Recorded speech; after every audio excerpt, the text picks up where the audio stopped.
When you see a cross, what do you think about? We're going to think about that today on Now at Devotions from Trinity Lutheran in Cyrus.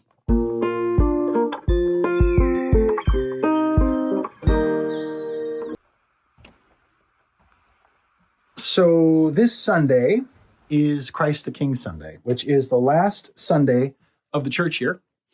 And shortly after that will be Thanksgiving Eve. And then it's the first Sunday of Advent. And we are preparing for Christmas. We are getting ready for the incarnation, the coming of God into this physical world as a person. The incarnation of Jesus, the birth of Jesus at Christmas that we celebrate so broadly. But first we have Christ the King. And every year we think a little bit about what is the kingship of Jesus Christ. This year, I wanted to give you something to physically and visually do and see, which is we see the cross, and we probably see a lot of things. Mostly we see probably, I don't know what you, but for me, when I initially see a cross, I think, oh, it's a symbol of Christianity. It's a symbol of the church. And sometimes people wear a cross to like project something, and other times they're very serious about it. Sometimes people have like big crosses tattooed on themselves, and sometimes you'll see them on the sides of buildings or signs. But now imagine all those different crosses I just described, jewelry or self-identity in a tattoo, or maybe on a building. But what about when you see a cross on the side of the road, in the ditch? As you drive your way down from Bozeman to Big Sky, down Gallatin Gateway, it's a pass between a couple of mountains that follows the river down to the northwest corner of Yellowstone, the west entrance. And then on the other side, you can go up to Big Sky, Montana. Great skiing. Love to go down through there in the winter. It's amongst my favorite places. And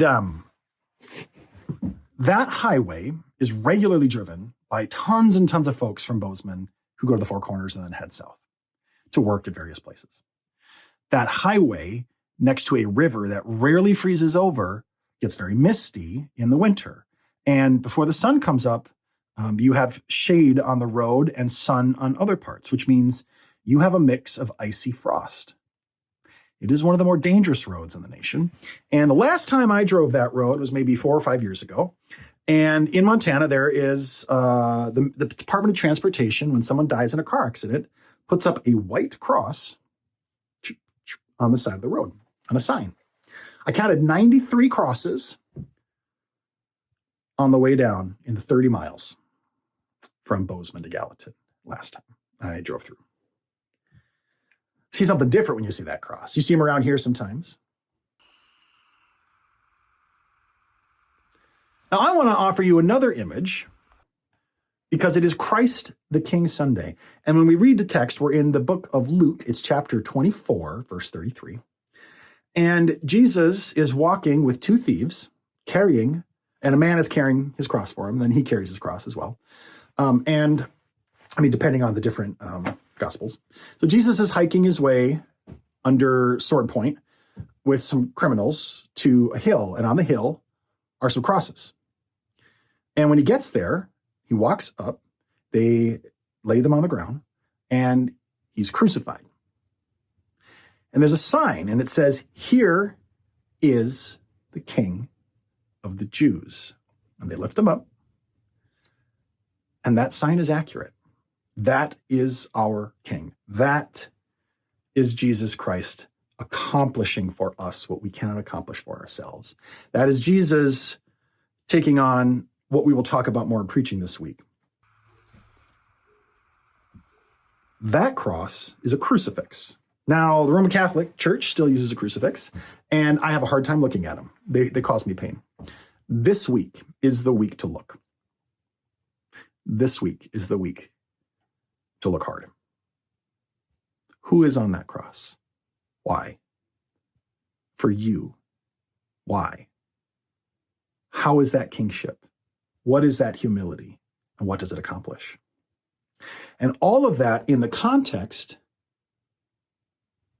as we start again and prepare to celebrate that Christ became one of us. It's That's such an interesting juxtaposition. I encourage you to hold those two things in tension, the cross and the manger together. And don't forget the tomb in the midst. When you look at the cross this week, look for that sign. Here is our King. And if that is who our King is, who has died, who has been killed in this way, who is lifted up in that way, who are we to be? I'm Pastor Chris from Trinity Lutheran in Cyrus, signing off for now. Bye-bye.